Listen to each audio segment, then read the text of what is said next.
roguelike genre has an interesting history. It used to be a very niche genre featuring a large difficulty curve, randomized levels, deep gameplay mechanics, and of course, permanent death.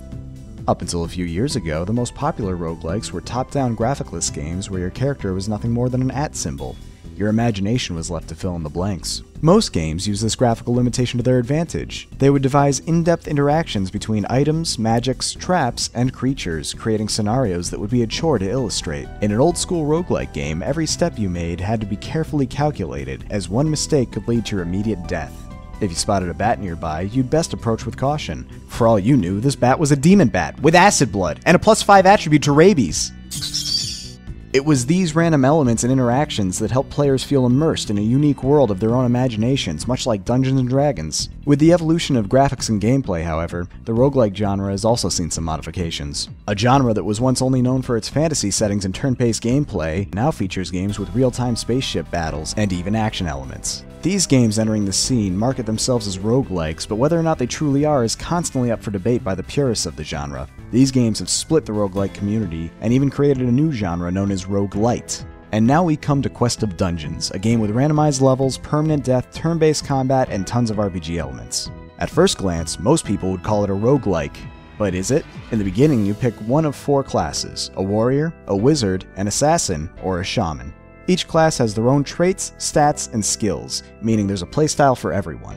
Choose carefully, however, as once you pick your class, you are locked into that certain skill set for the entire game. As a warrior, you can never equip a bow and start dishing out range damage. Conversely, as an assassin, you can never learn the arcane arts and start casting spells. What you will discover while you play, however, is towards the end, all the classes start to overlap. In my first playthrough, I chose the wizard, thinking he'd be a glass cannon, frail, but able to deal massive amounts of damage. Around halfway through the game, I was able to take quite a large number of hits with no issue whatsoever, and even dish out major damage up close. It takes a while to get there, but once you do, you'll discover even the frailest hero can become a warrior eventually. This is unfortunate, as it seems no matter how hard I tried, I just couldn't find any challenge in the game after that point.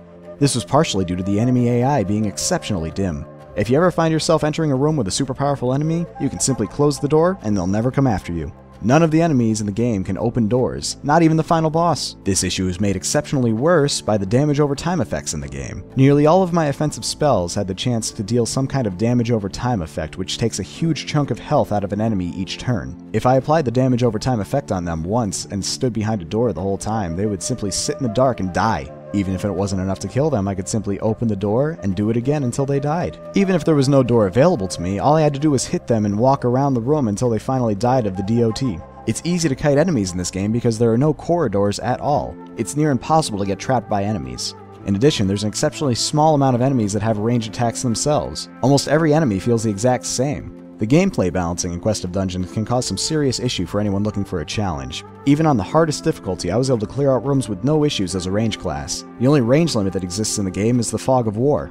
If you can see an enemy, you can hit that enemy. Line of sight has no effect, as you can even hit enemies through other enemies or even through walls. This makes range combat super simplistic. I ended up beating the final boss in the game by using one of his weaker minions to block him from reaching me. The only time the game was challenging for me was when I played a non-range class and started realizing the value of HP. In this game, HP does not regenerate over time like MP does. This wouldn't be such a huge issue, but there is no food meter in the game either. This means if you need MP, all you need to do is wait around for a dozen turns and let it regenerate with no consequence. HP is virtually meaningless to range characters who can clear out an entire room of enemies without getting touched once, but for a melee character, it quickly becomes a game of attrition. In most roguelikes, even warriors are given alternatives to fighting, whether it be sneaking around with invisibility, throwing explosives, or reading a scroll and hoping for the best. There was always an option. In this game, however, the only options you're given are your skills, which can be very limited depending on which class you chose. The whole inventory system in Quest of Dungeons feels very lacking.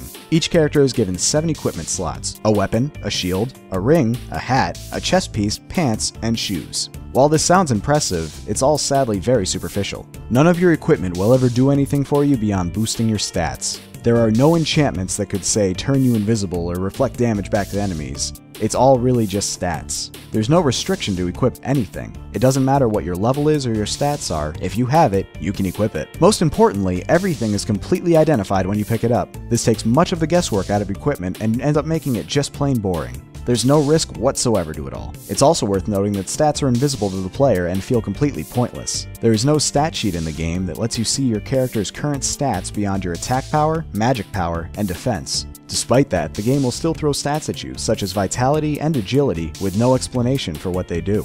I found the equipment to be largely worthless in the game compared to just leveling up and getting stats. But what I found worthless, the shopkeeper considers to be worth a fortune. Each floor in the game has a shopkeeper somewhere, and if you find one, here's my advice. Sell all of your extra equipment to them, and buy all of their potions. For whatever reason, equipment is worth a ton of gold to them, but all you really need to win this game is potions, so stock up whenever you see them. There are also treasures in the game, but don't bother picking them up. They're barely worth anything, and they just take up a slot that you could be using for an equipment to sell later. I've talked a lot about the gameplay, but what about the look and feel of the game? Visually, the game is very nice. You may recognize some of the sprites in it. They're all licensed from the Oryx RPG sprite set. The developer made a good choice investing in these graphics, as it does set a good mood. The game also does a good job of generating rooms using these graphics. They're all very visually nice. The music is also a major highlight of the game. There's not many songs, but they all have a good groove to them. Unfortunately, despite the good music, it is poorly implemented. Music only changes when switching floors, encountering a boss, or approaching the shopkeeper.